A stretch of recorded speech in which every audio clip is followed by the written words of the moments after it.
والله يدعو إلى دار السلام ويهدي من يشاء إلى صراط مستقيم. Inshallah, empezamos, Ikhwan, barakallahu fikum. إن الحمد لله نحمده ونستعينه ونستغفره ونعوذ بالله من شرور أنفسنا ومن سيئات أعمالنا من يهده الله فلا مضل له ومن يضلل فلا هادي له وأشهد أن لا إله إلا الله وحده لا شريك له وأشهد أن محمدا عبده ورسوله صلى الله عليه وعلى آله وصحبه وسلم.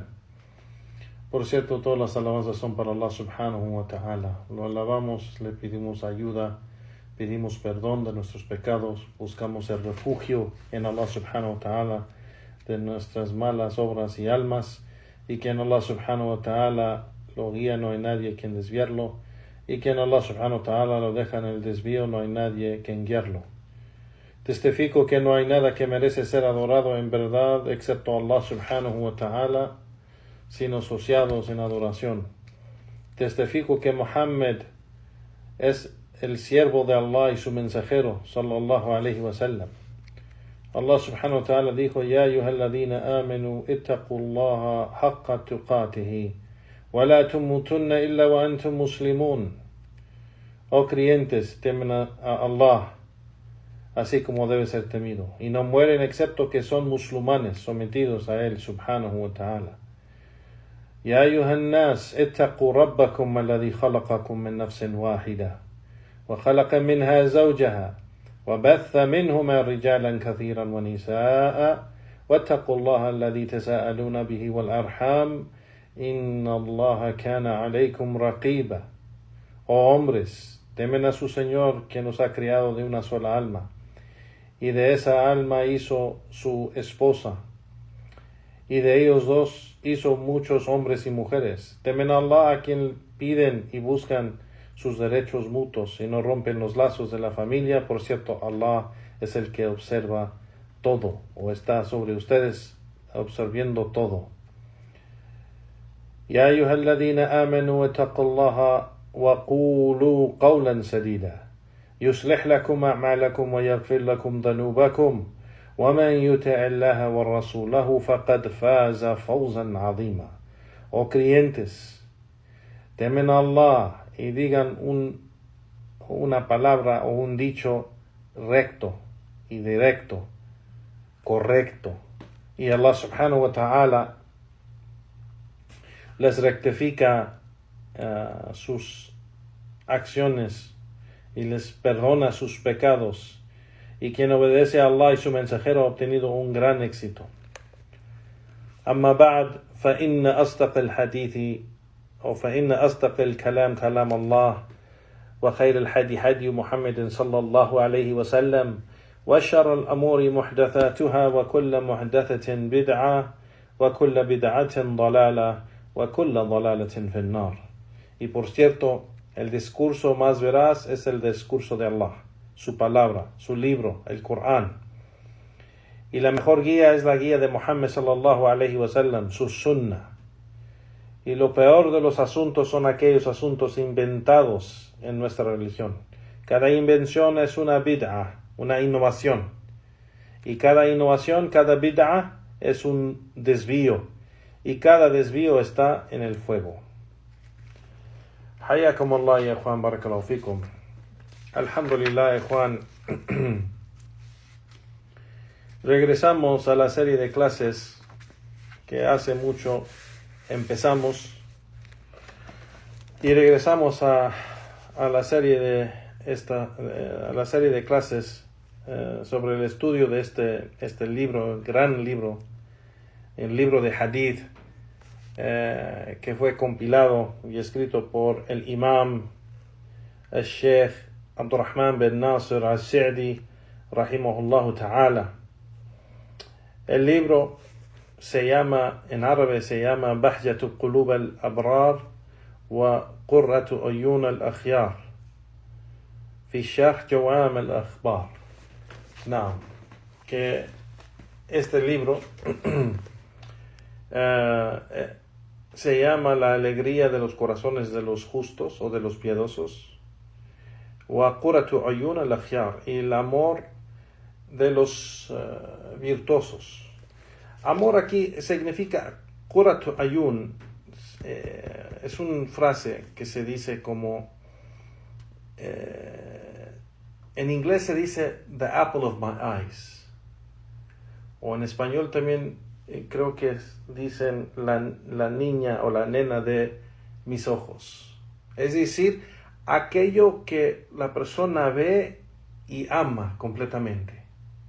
Aquello que ve y ama completamente, que siempre está viendo esa persona o esa cosa porque lo ama y la ama completamente. Entonces, bahjatu qulub al-abrar, la alegría de los corazones de los piadosos, de los justos, y el gran amor de los virtuosos, que es la explicación fi sharh jawam al-akhbar, la explicación del libro de hadith que se llama Jawam al-Akhbar. El libro original que escribió el imam Sheikh Abdurrahman bin Nasir al-Sa'di, rahimahullah, fue la compilación de hadith de 99 hadith, de 99 hadiths, y el libro se llama Jawam al-Akhbar. Ese es el libro original. Y después de que escribió y compiló esos hadith, que son 99 hadith, que el libro se llama Jawam al-Akhbar, la colección de narraciones, Jawam al-Akhbar, escribió este libro, que es la explicación del Sheikh de cada hadith, y lo nombró Bahjatu Qulub al-Abrar, la alegría de los corazones de los justos.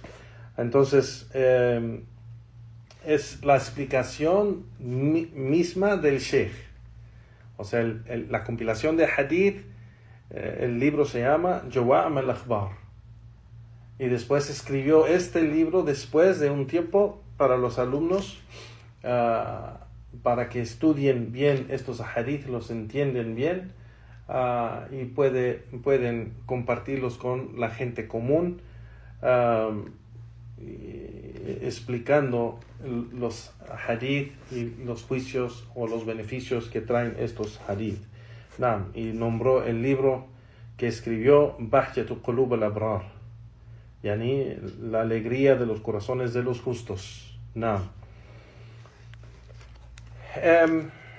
Hay varios hermanos que puede ser que, o hermanas que puede ser que no estuvieron con nosotros cuando empezamos estas clases desde el inicio, y puede ser que no conocen quién es Sheikh Abdurrahman al-Sa'di rahimahullah. Entonces vamos a mencionar un poco de él antes de empezar la clase, o antes de empezar las explicaciones de los hadith. Él es el imam, él es el sheikh, que se llama Abdurrahman ibn Nasir ibn Abdullah ibn Nasir al-Sa'di. Él es Sheikh Abdurrahman bin Nasir al-Sa'di. Él es Abdurrahman, el hijo de Nasir, el hijo de Abdullah, que es el hijo de Nasir al-Sa'di. Sabemos que el modo el sistema de nombre del nombre en árabe es muy diferente al occidente. Los nombres es solamente un nombre, y el segundo nombre es el nombre del padre, el tercer nombre es el nombre del abuelo. Entonces él es Abdurrahman bin Nasir bin Abdullah bin Nasir al-Sa'di, que significa Abdurrahman es él, rahimahullah, es él, el hijo de Nasir, quien es el hijo de Abdullah, quien es el hijo de Nasir, de la tribu al-Sa'di o al-Sa'di, rahimahumullahu jami'an. Entonces, el Sheikh, rahimahullah ta'ala, era de la provincia que se llama Al-Qasim, aquí en Arabia Saudita. Fue el gran sabio de esa provincia. Aquí se menciona Alamat Al-Qasim, quiere decir es el grande sabio de Al-Qasim. El Sheikh nació en Al-Unayza. Unayza es una de las ciudades de esta provincia que se llama Al-Qasim. Unayza es la ciudad pequeña. También allí es donde vivió el otro imam y Sheikh Muhammad ibn Saleh al-Uthaymin. Que el imam y Sheikh Muhammad ibn Saleh al-Uthaymin fue alumno de este sabio. Sheikh al-Uthaymin fue alumno de Sheikh Abdurrahman al-Sa'di, rahimahumullah jami'an. Y pues el Sheikh desde niño empezó su camino de conocimiento, de memorizar Corán desde una edad muy pequeña y sentarse con la gente de conocimiento de una edad muy joven. Y toda la vida del Sheikh fue en la búsqueda de conocimiento. El Sheikh fue un imam en conocimiento en su tiempo. Fue un imam en las diferentes ciencias de la legislación islámica, Juan Barakallahu fikum. El Sheikh era un imam en ilm, en conocimiento, en práctica, y también era lo que se llama un zahid, una persona que no buscaba la dunya, pero se enfocaba en el conocimiento y adoración a Allah subhanahu wa ta'ala. Y era una persona de wara, de vergüenza, de piedad, de timidez. O sea, él era una persona que lo describen una persona seria en din, una persona de muy poca palabra, que no hablaba mucho, excepto cuando era necesario aclarar la religión, y era una persona que practicaba muchísimo la sunna del profeta sallallahu alaihi wasallam, rahimahullah. De los alumnos hay un dicho que dice, تعرف الشخص من أصوله ومن فروعه. Y dicen este dicho, o sea, significa que conoces una persona de su origen y de sus ramas. ¿Qué quiere decir eso? Quiere decir conoces una persona de dónde aprendió, de quiénes fueron sus maestros o sus mashaykh, y quiénes eran o fueron sus alumnos a quien él benefició. Entonces sabemos de que el imam Sheikh Abdurrahman al-Sa'di estudió con los grandes sabios de esa región, esa provincia que es el Qasim, y en esa provincia o en esa región de Qasim estaba el grande sabio el Sheikh al-Imam Muhammad Amin al-Shinqiti, rahimahullah, el que explicó también el Corán. Tiene un tafsir del Corán que se llama Tafsir el Corán bil Corán. Es una explicación del Corán usando mismo el Corán para explicar el Corán. Es una grande obra de Sheikh Muhammad Amin al-Shinqiti, rahimahullah, que no se debe de confundir con la persona de hoy en día en Medina que se llama Muhammad Mukhtar al-Shinqiti. Muhammad Mukhtar al-Shinqiti no es la misma persona. Muhammad Mukhtar al-Shinqiti es un Juani, una persona que tiene cooperación y de sus propias palabras le gusta estar con los sufis, wayadu billah. Entonces no es él. El sabio grande de Ahl Sunnah se llama Muhammad Amin, o a veces se dice Muhammad al-Amin al-Shinqiti, rahimahullah ta'ala, que es el autor que escribió el tafsir del Corán, la explicación del Corán con el Corán. Y ese sabio, grande sabio y imam, fue uno de los mashayikh, uno de los sabios de Sheikh Abdurrahman al-Sa'di. Igualmente, Sheikh Mohammed Abdulaziz al-Mani', un grande sabio también de la región o la provincia de Al-Qasim, que era uno de los grandes sabios de la Sharia, fue un juez y fue un sabio grande y un mufti, que se llama Sheikh Mohammed Abdulaziz al-Mani'. Igualmente de los sabios de Sheikh Abdurrahman al-Sa'di fue Sheikh Mohammed ibn Abdul Latif Ali Sheikh, el grande Sheikh de la área de Qasim, y también que estuvo en Riyadh. El Sheikh Mohammed Abdul Latif Ali Sheikh fue también uno de los sabios de Sheikh Abdurrahman al-Sa'di. Entonces, Sheikh Abdurrahman al-Sa'di tomó conocimiento de grandísimos sabios y imams de esa región al-Qasim, y también la área de Riyadh, porque Qasim es como de unas entre 2 y 3 horas de viaje por carro. Se puede llegar a Qasim entre 3 horas, un poco más de 2 horas, pero entre 3 horas inshallah se puede llegar. Entonces Riyadh está en la misma región o región grande que se llama Al-Najd, aquí en Arabia Saudita.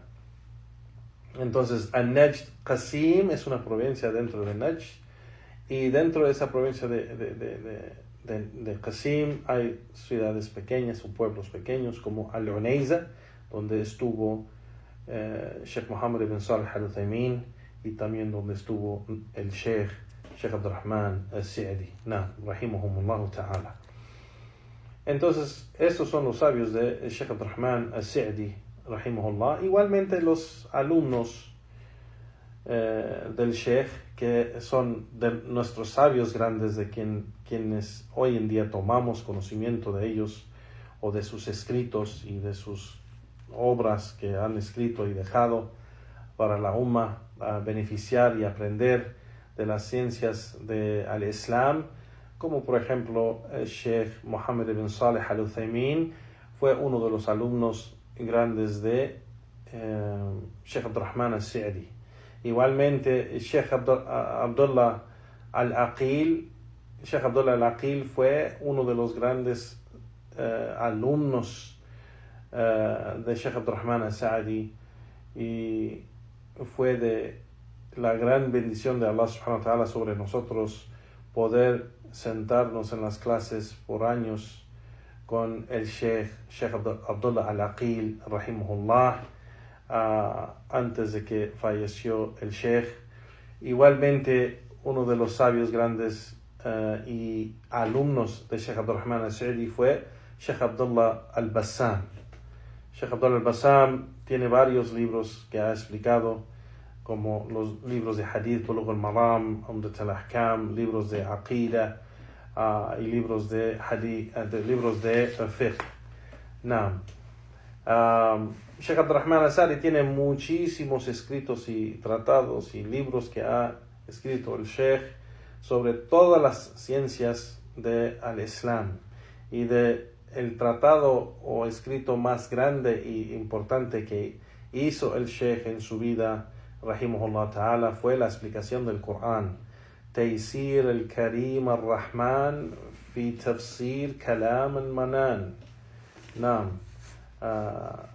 Es la explicación del Corán de el Sheikh Abdurrahman al-Sa'di,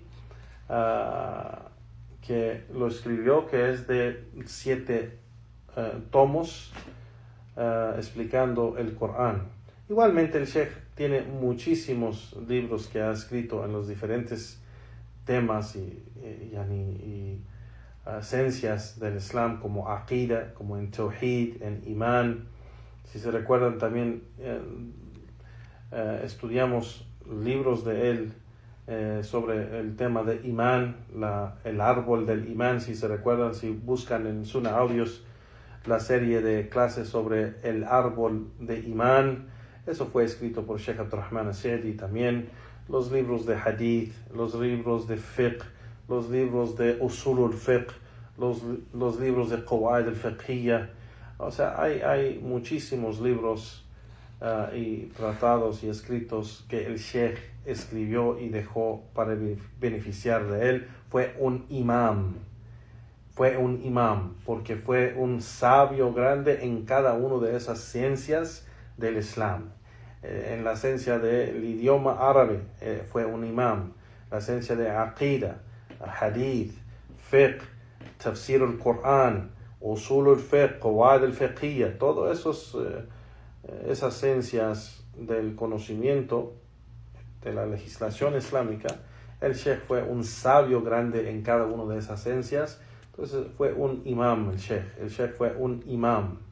Alhamdulillah, así como el dicho que mencionamos, ta'rifu ash-shakhs min usulihi wa min furu'ihi, que conoces o puedes conocer una persona de su origen y de su base y de sus ramas, o de su origen y de sus ramas. Es decir, conoces los grandes imams por los grandes hombres de quien tomaron su conocimiento y los grandes alumnos de conocimiento que beneficiaron. Subhanallah. Entonces, el Sheikh falleció en el año del Hijri 1376, el año 1376 del calendario Hijri, que viene siendo 1956 del calendario cristiano. Y murió el Sheikh de la edad 69, falleció el Sheikh rahimahullah ta'ala teniendo 69, y falleció en la ciudad donde vivió toda su vida, Unayza, que es una ciudad de Al-Qasim. Al-Qasim viene siendo la provincia más grande. Y eso es el Sheikh.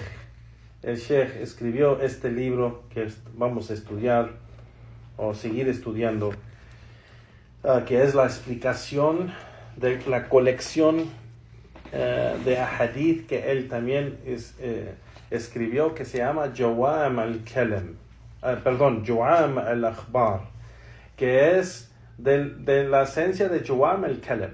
Jawam al-Kalam, ¿qué significa? Si se recuerdan, hay un hadith del profeta sallallahu alaihi wasallam que dijo que hay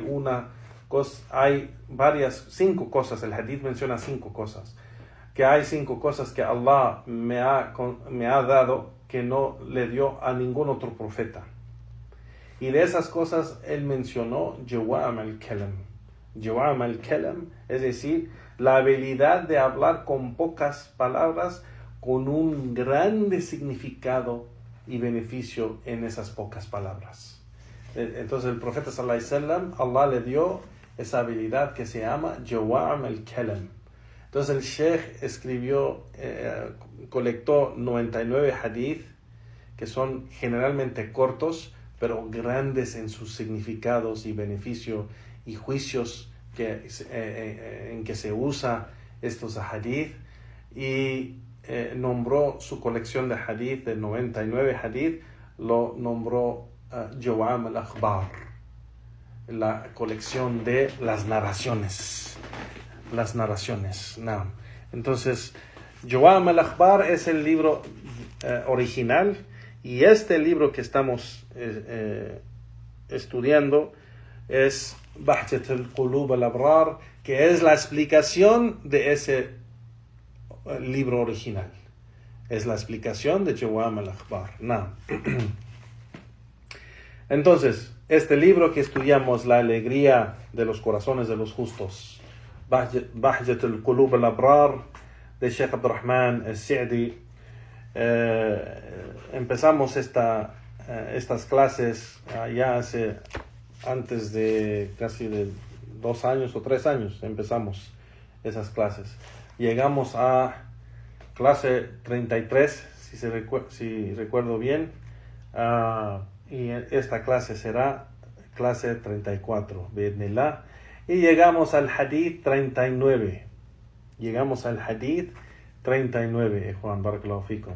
Sheikh Abdurrahman al-Sa'di menciona y dice: Hadith al-Tasi' al-Thalathun Anwa' al-Sulh wa Shurutuh. No. Que este hadith es el hadith 39. El tema de este hadith es as-sulh. As-sulh significa reconciliación o hacer tratos o acuerdos. Wa shurutahu, yani, y sus condiciones. Wa shurut. Entonces, este hadith se trata de acuerdos y contratos o pactos, más bien, pactos, acuerdos o reconciliación que se hace entre la gente y sus condiciones. Nah. Ese es el hadith que vamos a mencionar hoy. Juan Barakallahu Fikum. Está reportado, el imam Sheikh Abdurrahman As-Sa'di rahimahullah dice que está reportado en Amr ibn al-Auf al-Mazni radiyallahu anhu an el-Nabi sallallahu alayhi wa sallam qal, que fue narrado por Amr ibn Auf al-Mazni, que dijo que el profeta sallallahu alayhi wa sallam dijo: as-sulh jaiz bain al-muslimin illa sulhan harrama halalan o ahalla haraman wal muslimun ala shurutihim illa sharta harrama halala o ahalla harama. Naam, rawahu ahl as-sunan illa nisa'i. Naam, que el profeta sallallahu alayhi wa sallam dijo: la reconciliación o el pacto o acuerdos están permitidos entre los musulmanes. El sulh no es solo un acuerdo o un pacto, pero es una reconciliación después de tener diferencias o después de haber pleitos o pelea o algo donde se separan o se dividen un grupo de personas o entre dos personas puede ser, llegan a un acuerdo o llegan a un pacto y regresan y se unen otra vez. Reconciliación. Y eso puede ser ya de individuos o puede ser de grupos de personas como las tribus o hasta gobiernos y gobernantes. Pero aquí el profeta sallallahu alaihi wasallam dice que la reconciliación o los pactos y acuerdos es algo permitido entre los musulmanes, excepto si algo halal se hace haram en ese acuerdo o algo haram se hace halal en ese acuerdo o pacto.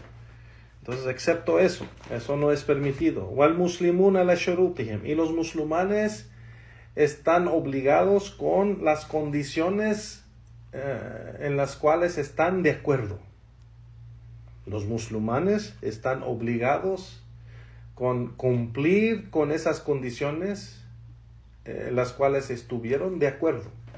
Entonces, cuando hacen un acuerdo, cuando hacen un pacto, cuando hacen un contrato, cuando hacen una reconciliación entre dos personas y uno de los dos o los dos ponen en cada lado, ponen sus condiciones para unirse otra vez, pues si la persona cada lado está de acuerdo con esas condiciones, aquí el profeta sallallahu alaihi wasallam dice: al muslimun ala shurutihim. Los musulmanes están obligados en cumplir con esas condiciones las cuales estuvieron de acuerdo. ¿No? Y el profeta sallallahu alaihi wasallam sigue y dice: illa shartan, excepto una condición donde hace algo halal, lo hace haram, o hace algo haram, lo hace halal. O sea, si hay una condición que dice que algo que en nuestra religión que es haram dice que es halal, entonces no se acepta esa condición. O algo que es haram dice que es halal en esa condición, en ese pacto, en ese acuerdo, entonces no se acepta esa condición. Nada, acorde de este hadith del profeta sallallahu alayhi wa sallam. Y dice el imam o Sheikh Abdurrahman As-Sa'di que Este hadith está reportado por Ahlus Sunan. Ahlus Sunan son los 4 hadith de Sunan, o sea, Sunan Abi Dawud, Sunan al-Tirmidhi, Sunan al-Nisa'i y Sunan Ibn Majah. Pero aquí dice, Rawahu Ahlus Sunan illa Nisa'i. Entonces, los sabios o las colecciones de los Sunan, excepto el Nisa'i. Entonces, quiere decir que este hadith está reportado en Sunan Abi Dawud, Sunan al-Tirmidhi y Sunan Ibn Majah. No. Igualmente, el Sheikh en nota de pie menciona aquí que está reportado en el Hakim, el Mustadrak del Hakim, el Sunan al-Bayhaqi y el Sunan al-Darqutni. No. Entonces, un hadith auténtico. Y el Sheikh aquí menciona este hadith, este noble hadith, dice el Sheikh, muestra que la reconciliación o pactos y acuerdos están permitidos en el din de al-Islam y entre los musulmanes. Es algo, dice, annahu jaiz la ba's bihi. Es algo permitido, no hay ningún problema en hacerlo.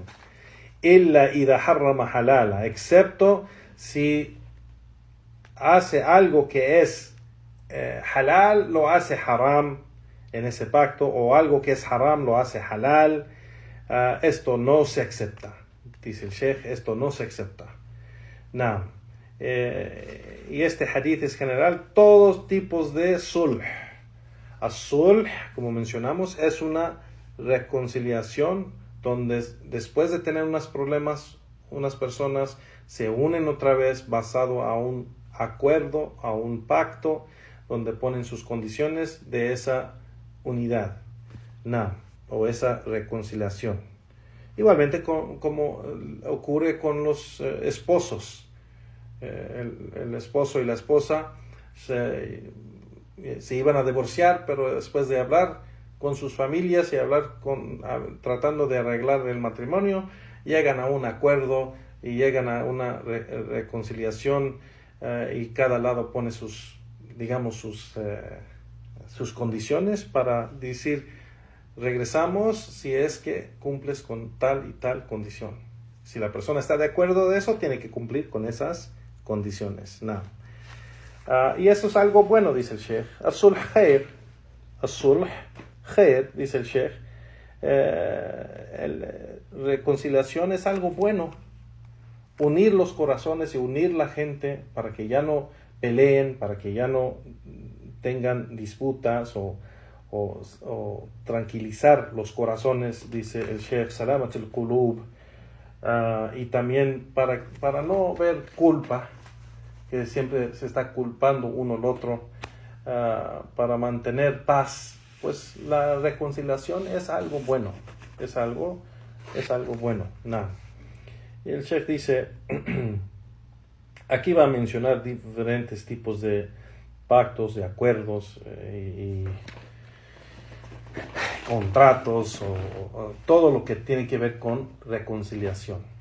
Porque no nomás estamos hablando de como contratos así de trabajo, de acuerdos en negocio, cosas así, pero estamos hablando de reconciliación. Es decir, hubo un problema, hubo un pleito, una pelea o algo, y ya después, para arreglar eso, regresan, hablan, llegan a un acuerdo y se unen otra vez. Ya sea entre el matrimonio o entre compañeros, amigos, o entre socios, o entre gobiernos, gobernantes, entre las tribus. O sea, todo eso se habla de esto, de unirse otra vez basado a condiciones. Y el Sheikh menciona aquí pues varios ejemplos. El Sheikh menciona aquí, por ejemplo, esos acuerdos de reconciliación que se trata de dinero o de decisiones que se hace para no sé, cumplir con una deuda o un servicio o un derecho que se debe. Y se habla de esto para solucionar esta situación y llegan a un acuerdo de reconciliación. Y esto es un acuerdo que hacen de que la persona que merece o tiene ese derecho que necesita recibir, o ese servicio o esa deuda que está cobrando, digamos, llegan a un acuerdo para recibirlo o recibir algo de ello. Depende del acuerdo que tienen. No. Igualmente, ese acuerdo o de reconciliación donde hay un rechazo, por ejemplo, una persona pide algo o dice que merece algo o que le deben algo o algo así, y la otra persona dice no te debo nada, ni te voy a dar nada, o sea, hay un pleito entre ellos, hay un problema entre ellos, o se pelean porque uno de los dos rechaza el otro o lo que dice el otro. Y pues normalmente este tipo de reconciliación entre la gente pues se hace con otras personas cuando entran para tratar de solucionar entre ellos. Y pues puede ser que llegan a un acuerdo de que la persona va a recibir lo que pide o algo de lo que pide, y siempre y cuando los dos lados están de acuerdo con esas condiciones o eso es lo que se ha mencionado, pues se unen otra vez y se deja el pleito o se deja la pelea o la división, y se soluciona el problema. No. Igualmente dice el Sheikh,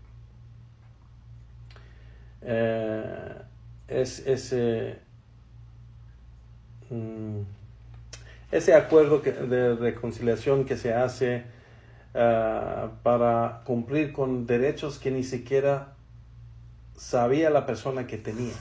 Es decir, uno de los dos no sabía o no tenía conocimiento de que esa otra persona merece tal derecho o que tiene tal derecho que le tiene que dar o cumplir o pagar. Y la persona no se lo dio porque no tenía conocimiento. O al revés, la persona que merece ese derecho se dio cuenta y no tenía conocimiento de que él tiene derecho de recibir tal cosa y no lo ha recibido. O sea, aquí dice hukuk majhula, o sea, estos derechos que no son conocidos, ya sea por parte de cualquier lado, pero cuando ¿cómo se dice? Cuando uno de los dos lados llama la atención al otro lado de que hay estos derechos, que se tienen que cumplir con estos derechos, pues si llegan a un acuerdo y llegan, en vez de pelear, en vez de discutir, en vez de tener esa división entre ellos o esos problemas entre ellos, llegan a un acuerdo y cumplen con el derecho del otro y solucionan el problema. Todo esto es permitido, dice el Sheikh, entre los musulmanes. Igualmente dice el Sheikh,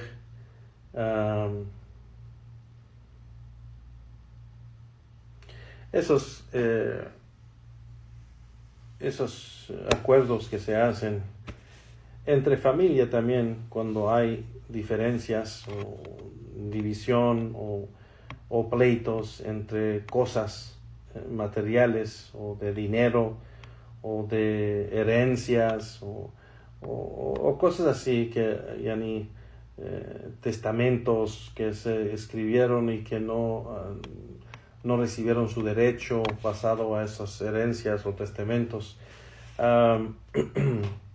Pues cuando entra una persona que quiere unir la familia y quiere solucionar estos problemas, y llegan a un acuerdo con esto para solucionar los problemas, hacen un acuerdo de reconciliación para ya no pelear y darle a la gente su derecho, y la persona que merece ese derecho logra su derecho o algo de su derecho, depende del acuerdo. Dice el Sheikh, y todo esto es permitido. Igualmente los acuerdos dice el Sheikh, los acuerdos entre los esposos y esposas. Dice el Sheikh de que la mujer, por ejemplo, que tiene derechos sobre su esposo, que no está recibiendo y le llama la atención a su esposo de algún derecho de sus derechos, como dice el Sheikh, un derecho de nafaqa, por ejemplo, de mantenerla, de vestirla, de comprarle ni ropa, comida, tenerla viviendo en un lugar seguro, ya sea de estos derechos pasados o presentes, es decir, dice el Sheikh, derechos que en el pasado no cumplió con esos derechos o en el presente no está cumpliendo, lo que sea, debe de solucionar esto con ella y deben de unirse con un acuerdo donde esto hace seguro los derechos para uno el otro, y así no hay pleitos entre ellos, o no esos pleitos o esas diferencias donde no cumplen con los derechos del otro. Pues eso lleva a la persona sentir algo en el corazón contra la otra persona. Entonces el hombre debe de cumplir con los derechos que él tiene, que su esposa tiene sobre él, pero al mismo tiempo la mujer también debe cumplir con los derechos grandísimos que el esposo tiene sobre ella, igual. Porque escuchamos mucho hoy en día, Juan Barakallahu Fikum, que las mujeres se quejan muchísimo de que los hombres no cumplen con los derechos de ellas. Pero también los hombres no son tan quejones que por todas las redes sociales están quejándose de sus mujeres, como las mujeres se quejan de sus esposos en público. Pero si el hombre quisiera también quejarse de varias cosas que la mujer no cumple, y de las más grandes cosas es ser obediente, que debe obedecer su esposo completamente, debe rendirse y someterse a él completamente. Es algo que muy pocas mujeres dicen. No, yo obedezco a mi esposo, o sea, yo lo respeto, pero nomás dicen yo lo respeto y yo lo obedezco, o sea, pero las mujeres no entienden lo que es someterse y rendirse al esposo. Someterse y rendirse al esposo es decir que es humilde ante él. Ella, cuando habla con él, habla en una manera de respeto y no solo de usar usted, porque una persona puede hablar con usted, así usando usted, pero le grita, subhanallah, y levanta la voz y hasta le llama nombres o habla con malas palabras o malas frases o expresiones fuertes, y eso es haram, La mujer cuando quiere, o sea, cuando pelea o cuando entra en una disputa, nunca debe de levantar la voz a su esposo, nunca debe, o sea, si es haram en el Corán expresar disgusto a los padres, Allah subhanahu wa ta'ala dice وَلَا تَقُولَ أُفًّا, y no les digas a ellos uff, o sea, es un sonido que uno hace con la boca cuando no le gusta algo. Uf. Necesito que hagas tal y tal. Uf. Eso, el sonido, eso es haram, decirlo al padre. Entonces, ¿cómo será levantar la voz sobre el padre en disgusto, enojado, gritándole, levantando la voz. ¿Y cómo será si una persona hasta le dice un nombre feo o algo? Tonto, estúpido y esto, una grosería, a'udhu billah, al padre, eso es haram, uno de los más grandes pecados que la persona puede hacer. Entonces, si no es permitido hacer eso al padre, el derecho del padre no es nada en comparación del derecho del hombre sobre su esposa.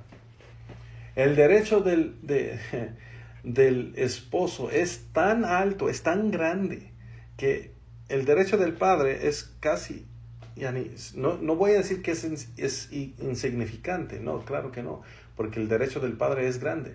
Pero cuando la mujer está casada, no hay otra autoridad más grande que ella tiene que su esposo. La autoridad de su esposo es más grande que la autoridad de su padre. Entonces, cuando entra la mujer que se queja por esto o otro y empieza a discutir, o sea, quiere pelear o quiere hablar fuerte y levanta la voz y eso, todo eso es haram. Entonces, eso no es respetar al esposo. No se trata de respetar, o yo respeto a mi esposo, cuando no hay ningún problema, no hay nada, no hay ninguna dificultad, no hay diferencia, no hay nada. Pues claro, cualquier persona puede no levantar la voz, no enojarse, no decir grosería, porque no hay ningún problema, pero la mujer en esas situaciones donde sabe que su emoción sale, porque la mujer es una criatura de emoción. Entonces, cuando sabe que su emoción sale, debe controlarse, debe de temer a Allah subhanahu wa ta'ala, debe tener paciencia y no levantar la voz sobre su esposo, no hablar fuerte, no decir groserías, no hablar con malas palabras, no comportarse en esa manera. Esa no es el comportamiento de una mujer noble, y menos de una esposa buena. O sea, no debe de hablar en esa forma con su esposo. Entonces, de las cosas más básicas, no cumple la mujer en veces. Y en veces aún mucho más de eso, en la manera que se comporta con su esposo, que se queja de que tiene que limpiarle su ropa o plancharle su ropa o levantarse en la mañana para preparar su comida para mediodía en el trabajo, o que tiene que limpiar y también cuidar a los niños y tiene que hacer esto y este otro. O sea, se queja a él y habla mal y hasta eso afecta a su modo de ser con él, que no es cariñosa, no es amorosa, no muestra su afecto, su pasión y deseo. Así es su hombre. ¿Qué es lo que quiere el hombre? Que sentirlo y verlo y recibirlo. O sea, pero la mujer no actúa así con él porque pues se queja de todo. Y si se recuerdan la historia de Ibrahim alayhi salatu wasalam, que el profeta sallallahu alayhi wasallam narró, de que años después de que Ibrahim alayhi salatu wasalam dejó su hijo Ismail en Mecca con su madre Hajar, y regresó cuando él ya era hombre grande. Una de las veces, él regresaba varias veces, pero una de esas veces él regresó y él ya estaba casado, Ismail, con su primera esposa. Y cuando llegó Ibrahim a la casa de Ismail, Ismail no estaba. Y el profeta Ibrahim conoció la esposa de su hijo Ismail. Ella estaba ahí y recibió Ibrahim, el padre de Ismail. Y Ibrahim, una de las cosas que le preguntó a la esposa de Ismail es: ¿cómo están ustedes? Y ella empezó a decir: no tenemos esto, y no tenemos esto, y no tenemos esto. Y pues no puede, Ismail, mi esposo, no me da esto, ni me da esto, ni me da esto. Entonces ella empezó a quejarse. Y Ibrahim, ya después de un tiempo, le dijo: vale, ya me voy, por favor dile a mi hijo cuando regrese que por favor cambie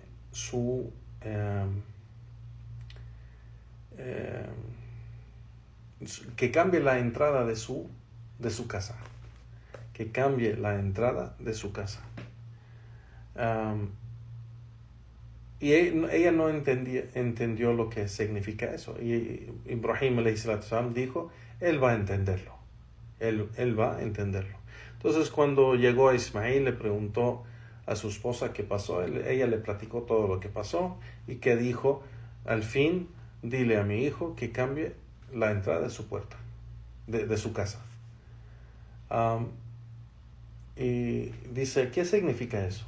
Y él le explicó, mi padre me está diciendo que cambie mi esposa, mi mujer. Y la divorció, porque esa mujer se quejaba y se quejaba y se quejaba. Entonces, unos años después, regresó Ibrahim alayhi salatu wassalam, y igualmente regresa a la casa de su hijo Ismail y encuentra otra esposa que tiene Ismail. Ahora tiene otra esposa.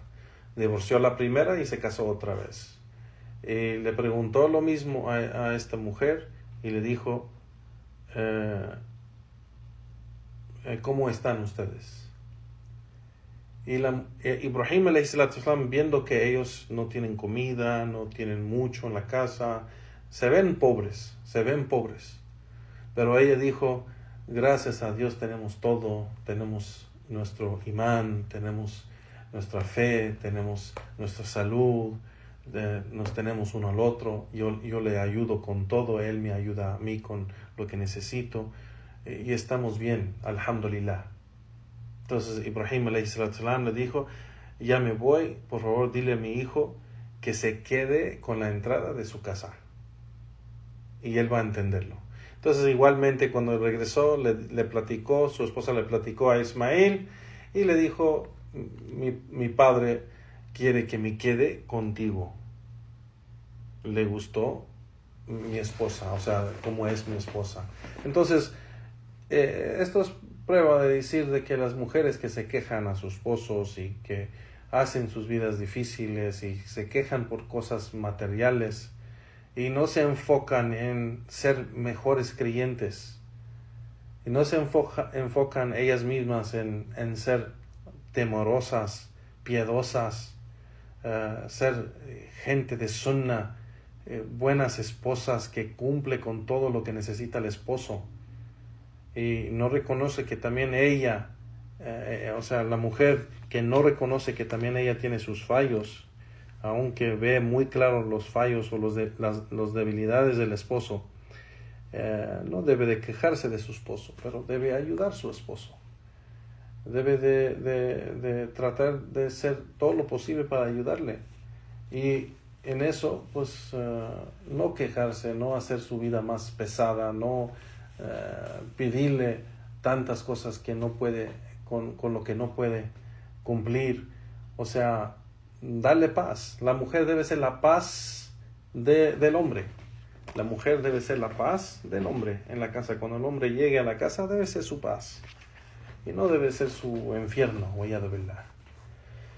No, entonces el Sheikh está diciendo aquí de que esto también, los acuerdos o reconciliaciones de los matrimonios, que cuando regresan y tratan de hacerlo funcionar otra vez, pero puede ser que uno de los dos o los dos tienen condiciones para regresar a ese matrimonio o regresar a esa relación. Entonces la persona tiene que cumplir con lo que está de acuerdo. Y eso es algo importante, Juan. Es importante de que ya sea entrando al matrimonio de nuevo o si tuvieron problemas, si van a reconciliar, van a hacer un acuerdo de reconciliación, y en ese acuerdo hay condiciones de la mujer para el hombre o del hombre para la mujer, pues si firman eso o si están de acuerdo de esas condiciones, tienen que cumplir con esas condiciones. Si no, es haram y es opresión, y la persona tiene el derecho de divorciar o pedir el divorcio o divorciar. El hombre, si es el hombre, él tiene el derecho de divorciar a su mujer porque no cumple con lo que él le pidió.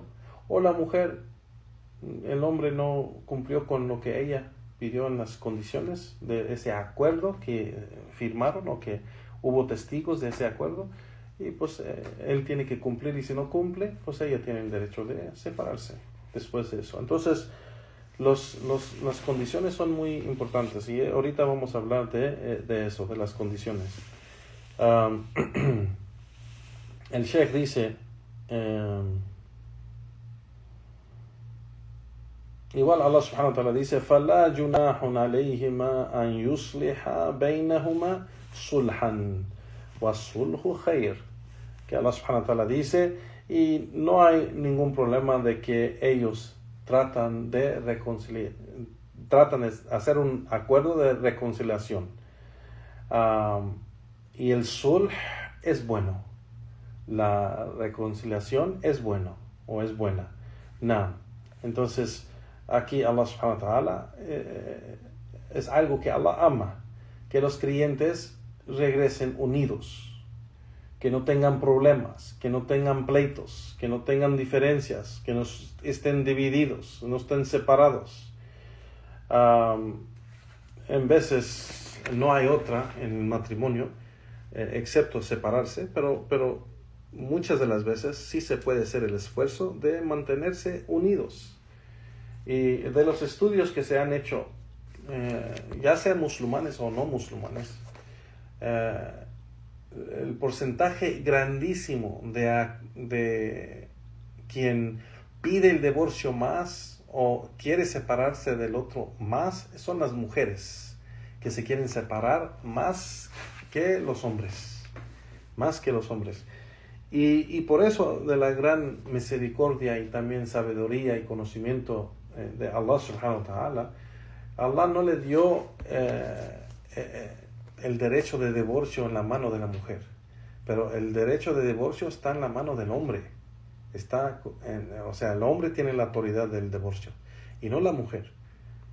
Si fuera que la mujer puede divorciar cuando le da la gana, pues, estuviera divorciada muchísimas veces y cada día quiere el divorcio, subhanallah. Pero no es así. La mujer tiene el derecho, el hombre, cuando el hombre quiere separarse de su mujer, él la divorcia. Él pide lo que se llama, o él le da a ella lo que se llama talaq, divorcio. Pero cuando la mujer quiere separarse de su esposo, ella tiene derecho también, y se llama jula. La jula se le da a la mujer con razones legisladas, o sea, esas razones que están legisladas en la Sharia, en la legislación islámica, y ella, digamos, si ella está en un país de los musulmanes, va al juez, a la corte, y le dice, por ejemplo, el hombre que tengo, mi esposo, me golpea todos los días, o me abusa, o me maltrata, o no me mantiene, me tiene de hambre todos los días, no puede mantenerme. O sea, cualquier razón que ella tiene el derecho para pedir esa jula, esa separación en el matrimonio, tiene que presentarlo a un juez, si estás en un país, o si está la mujer en un país musulmán. Si no está en un país musulmán y está en un país no musulmán, pues debe de ir a la mezquita o centro islámico donde ella vive. Y si no hay una mezquita o centro islámico donde ella vive, pues debe ir al que está más cerca de donde ella está, y hablar con el imam allí, o la persona de conocimiento allí, o la gente de autoridad que está encargada de la mezquita, y platicarles la situación y pedir lo que se llama la jula. Y no tiene el derecho del divorcio, porque la jula, pues los que le van a dar esa separación del matrimonio tienen que investigar, tienen que hablar con el esposo, tienen que investigar si el esposo de verdad es así, si está pasando eso o no está pasando, y si es así, igual la mujer sí tiene el derecho de separarse, y se lo dan a ella después de hablar con el hombre, investigando bien la situación. No. Bueno, esta no es una clase de matrimonio ni de divorcio, pero aquí el Sheikh está mencionando que también esto, el sulh, que es los acuerdos o pactos que se hacen de reconciliación, también se usa en los matrimonios.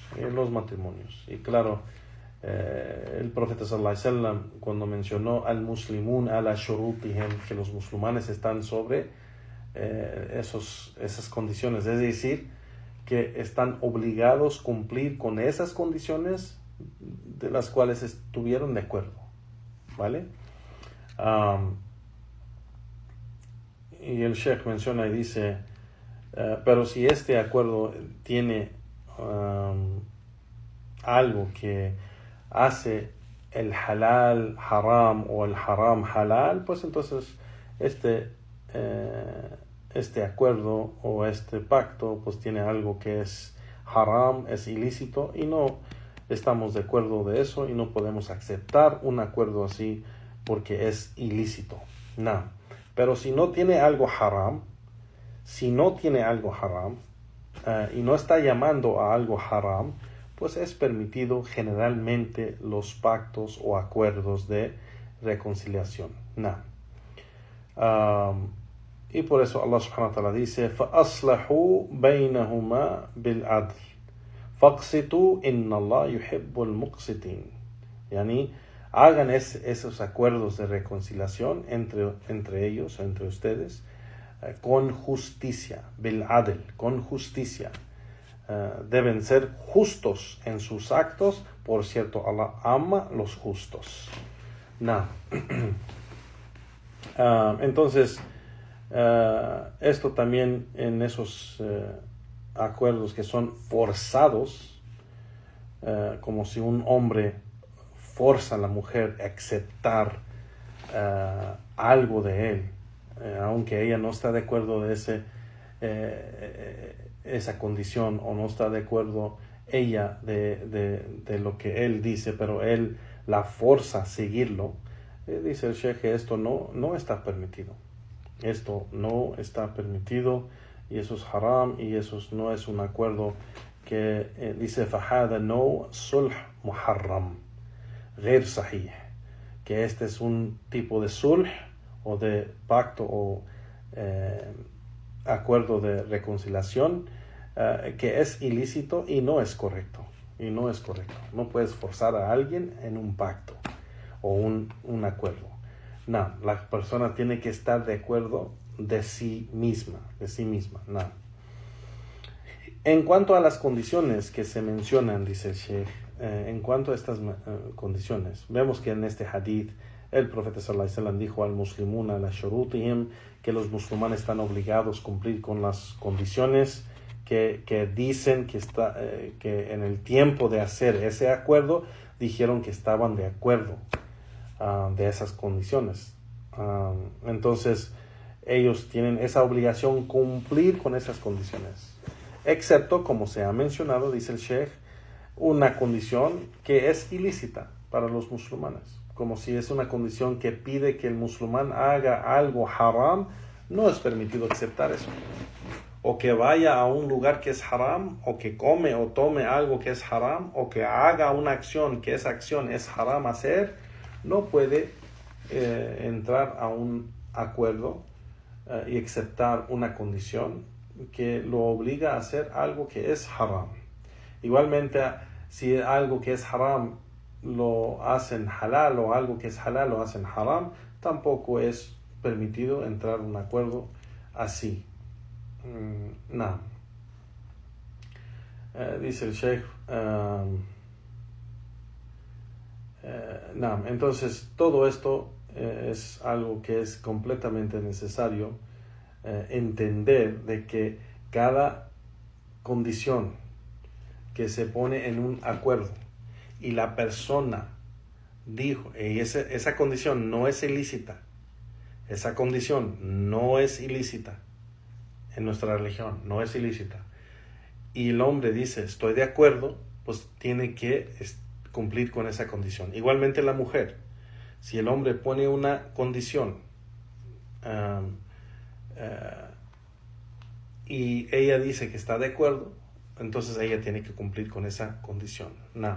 Entonces es algo que es muy importante, dice el Sheikh, que dice فَإِنَّ الشُّرُوطِ هي التي يشترطها أحد المتعاقدين أو عاقدين على آخر مما له فيه حظ ومصلحة.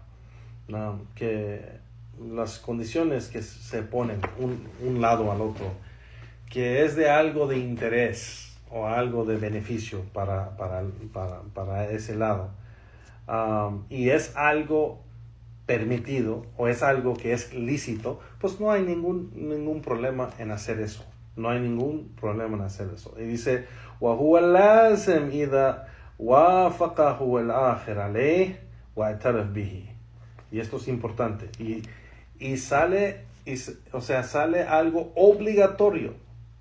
Sale algo obligatorio si es que la otra persona, está de acuerdo con esa condición y reconoce esa condición y está de acuerdo, pues entonces está obligado a cumplir con esa condición. Y les voy a dar un ejemplo entre las condiciones del hombre y la mujer. Por ejemplo, que la mujer, para casarse, hay un hermano que se quiere casar con una mujer, y la mujer, el hermano se está muriendo por casarse con ella porque ella es una buena hermana y es guapa, y él está completamente loco para casarse con ella. Pero ella pone en el contrato de matrimonio de que ella no quiere estar en un matrimonio de poligamia, y que si el esposo se casa otra vez después de ella, pues ella tiene el derecho de pedir el divorcio. Ella tiene el derecho de pedir el divorcio.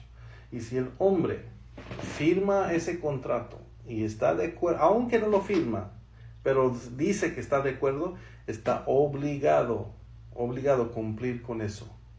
No quiere decir que si el hombre se casa otra vez, que ya ni automáticamente se deshace el matrimonio, no. Pero quiere decir que si el hombre se casa otra vez y se casa con otra mujer, quiere decir que la mujer tiene el derecho, si ella quiere, pedir el divorcio. Y si no quiere y puede vivir con eso, pues es su derecho si ella quiere hacerlo.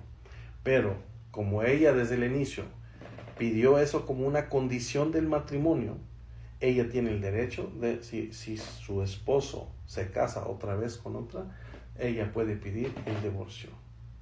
Así que, y el hombre tiene que cumplir con ello. Y eso está sobre él cumplir con eso. Y si él no cumple con eso, pues tiene su resultado. Y por eso el profeta sallallahu alaihi wasallam dijo, al muslimun ala shurutihim. Los musulmanes están obligados a cumplir con esas condiciones de las cuales estaban de acuerdo. Así que la persona debe de, no solo en matrimonio, pero en negocios, en cualquier otra cosa, donde hay contratos o donde hay acuerdos en algo, debe de estar seguro de lo que está de acuerdo, porque tiene que cumplir con ello, tiene que cumplir con esas condiciones. El Sheikh sigue y dice,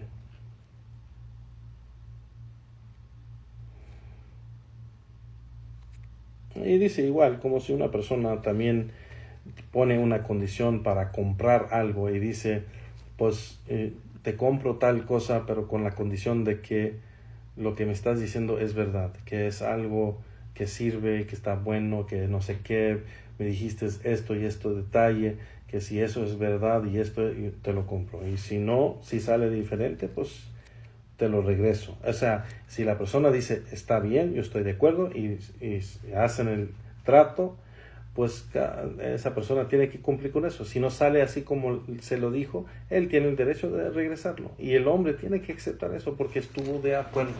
Entonces, el acuerdo, dice el Sheikh, es algo que es muy importante.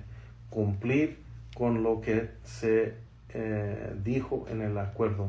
ya de condiciones, o el acuerdo de, o sea, ¿cómo se dice? La acción principal de lo que se habló. No.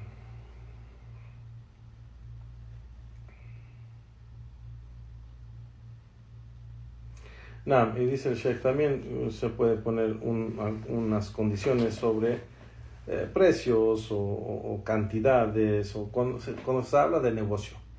Por ejemplo, si la persona dice, mira, yo quiero que me des tal producto a tal precio, y yo, si me das ese precio, te compro tanto o una cantidad específica cada mes, digamos.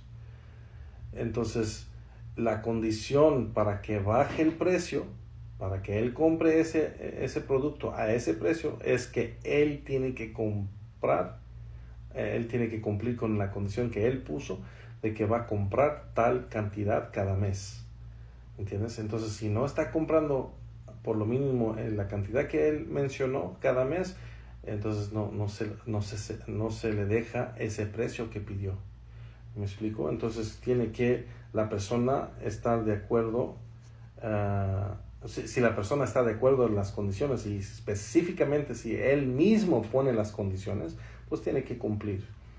Igualmente, si es un acuerdo de pagar después, que tiene que pagar al tiempo que él dijo, al tiempo del acuerdo. Igualmente, si es algo que está usando nomás por una temporada, dice el Sheikh, así como pasó con Jabr ibn Abdullah al-Ansari radiyallahu anhu, que le dio al profeta sallallahu alaihi wasallam su camello para usarlo en la hijra, para irse de Mecca a Medina. Entonces hizo un contrato y un acuerdo con él para usarlo. El profeta sallallahu alaihi wasallam estaba de acuerdo de pagarle por usar su camello y después regresárselo. Subhanallah. Y este hadith está en Al-Bukhari, en su Sahih, y en Muslim, igual, que Jabr ibn Abdullah al-Ansari radiyallahu an entró en un acuerdo con el mensajero de Allah sallallahu alaihi wasallam de que el profeta sallallahu alaihi wasallam iba a usar su camello para viajar de Meca a Medina cuando hizo la hijra, y llegaron a un acuerdo de precio y de tiempo, sallallahu alaihi wasallam. Entonces el profeta sallallahu alaihi wasallam, subhanallah, en todo fue un ejemplo, Juan, barakallahu fikum, en todo fue un ejemplo. Y da muchos ejemplos aquí el Sheikh de diferentes tipos de acuerdo de renta de casa, de compra de casa, de renta así de transporte, como el camello, el caballo, y el Sheikh dice hoy en día como los coches y los carros, los camiones, todo eso, salones y alquilar lugares, y todo esto tienen sus acuerdos también. Porque ahora el Sheikh está hablando más de negocio, pero desde el inicio está hablando del negocio porque está hablando de shurut, está hablando de condiciones del acuerdo. Entonces, las condiciones del acuerdo puede ser en acuerdos y contratos, o puede de negocio, o puede ser de acuerdos y pactos de reconciliaciones entre la gente. Entonces, por eso está hablando más del negocio acá, cuando está hablando de las condiciones.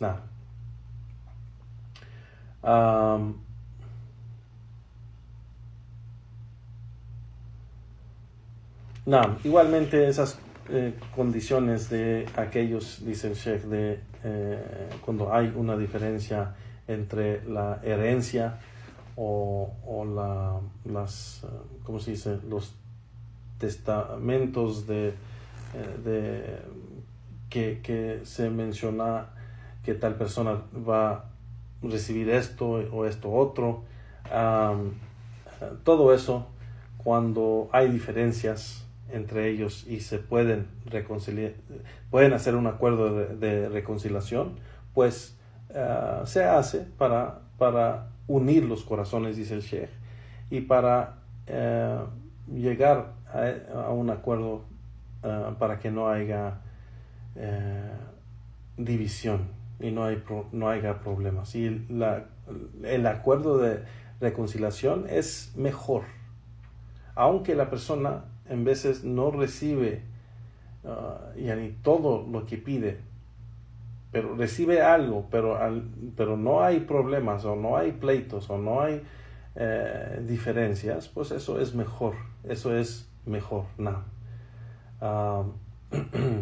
Y entonces aquí el Sheikh menciona y dice: وَكَذَلِكَ الشَّرْطِ بَيْنَ زَوْجَيْنِ, la condición entre los esposos, كَأَنَّ تَشْتَرِطْ دَارَهَا, así si la mujer entre los esposos, así como mencionamos antes, si la mujer pone como condición algo en el contrato que ella quiere,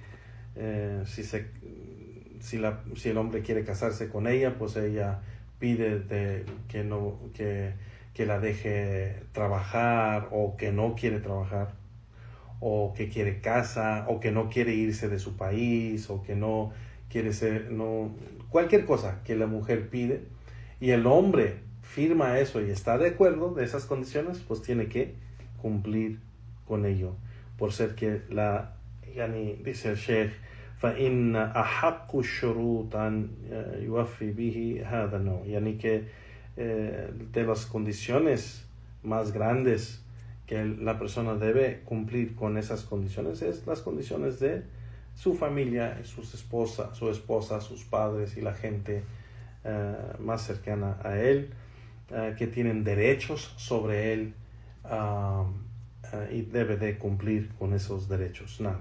Y con eso termina el Sheikh explicando este hadith, Juan, y ya nos pasamos muchísimo de la hora, así que terminamos la clase de hoy. Barakallahu fikum, wa sallallahu wa sallam ala nabiyyina Muhammad wa ala alihi wa ashabi ajma'in, wa akhir da'wana walhamdulillahi rabbil alamin.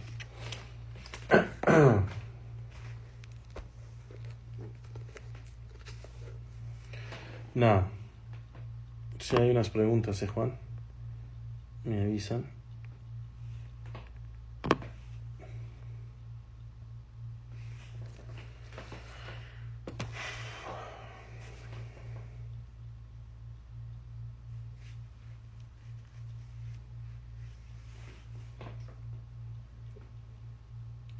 Hoy sí me sale el chat y puedo leer si hay preguntas. Alhamdulillah, no sé qué pasó ayer que no podíamos ver el chat, pero sí, alhamdulillah, si hay preguntas, Juan.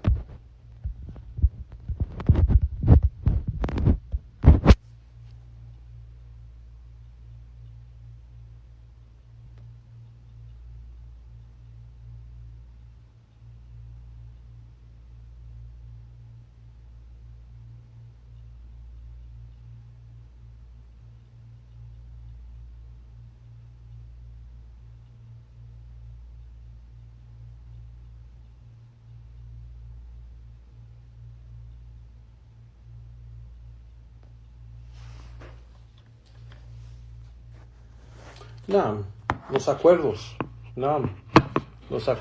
El hermano está preguntando aquí, que dice que este hadith puede tomarse para aclarar a aquellos que hablan mal de los gobernantes de los países musulmanes con el tema de Gaza o cualquier otro país.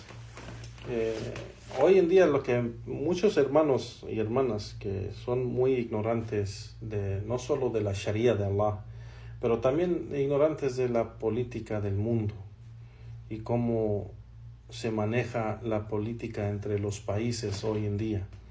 Entonces hay acuerdos entre ellos,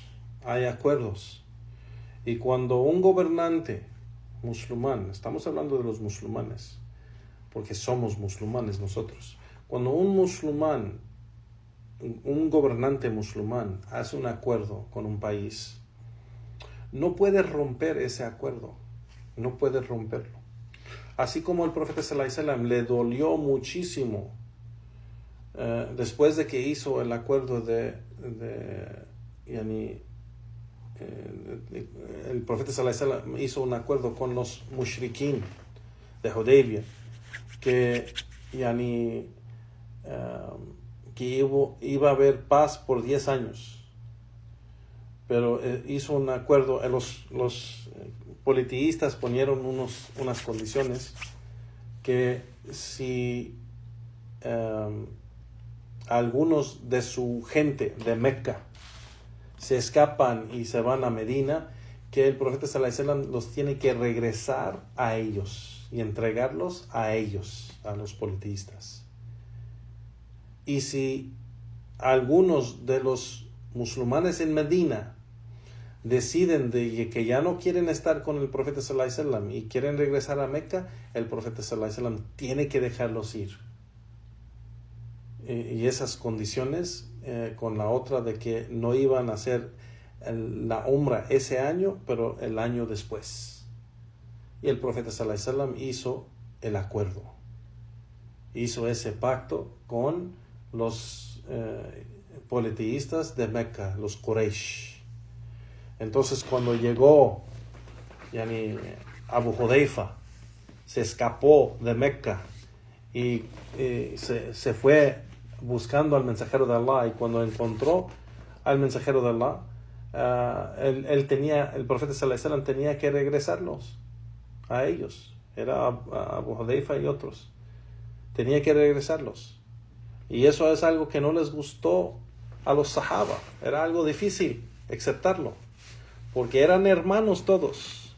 Entonces ese acuerdo, el profeta sallallahu alaihi wasallam no podía romper ese acuerdo.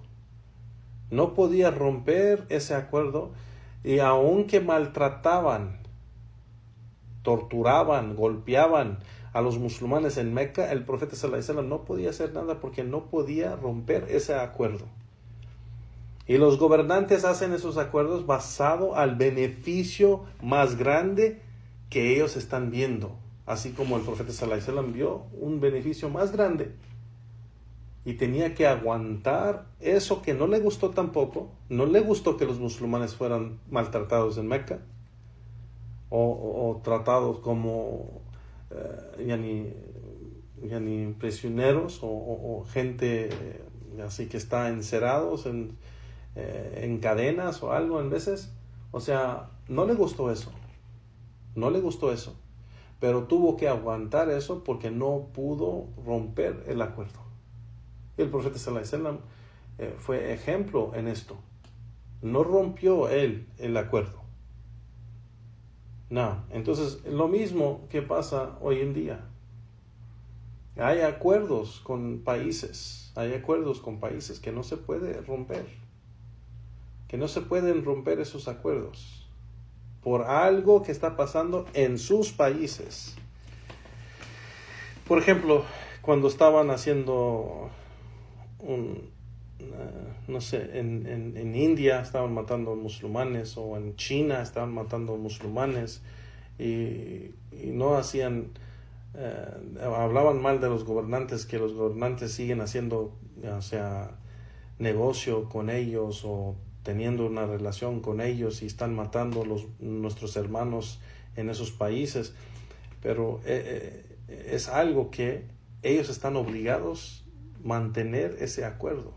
Si cuando llega la fecha, por ejemplo, si ese acuerdo cada año o cada 5 años se revisa otra vez, y cada lado tiene la oportunidad de salir del acuerdo o seguir, pues en ese momento donde él tiene la oportunidad de romper eso o no seguir con él, puede hacerlo el gobernante si él quiere.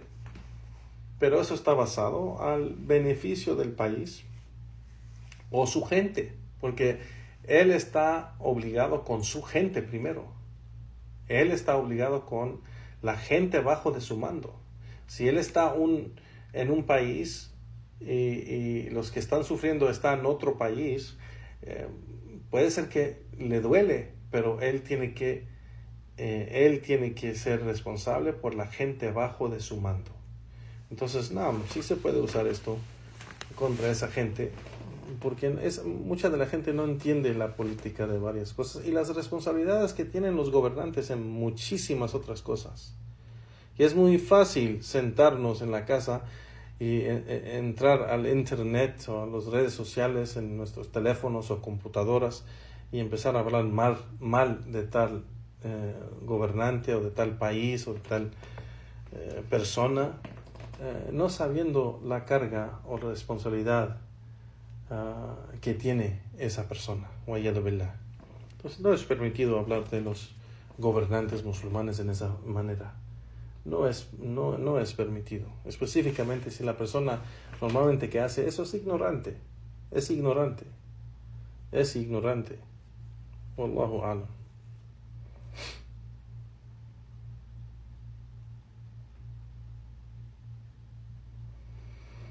Juan, inshallah, si no veo que hubo más preguntas, me despido y inshallah hasta la próxima clase. Barakallahu fikum wa sallallahu wa sallam ala nabiyyina Muhammad wa ala alihi wa ashabihi ajma'in wa subhanaka Allahumma wa bihamdik wa ashhadu an la ilaha illa anta astaghfiruka wa atubu ilayk.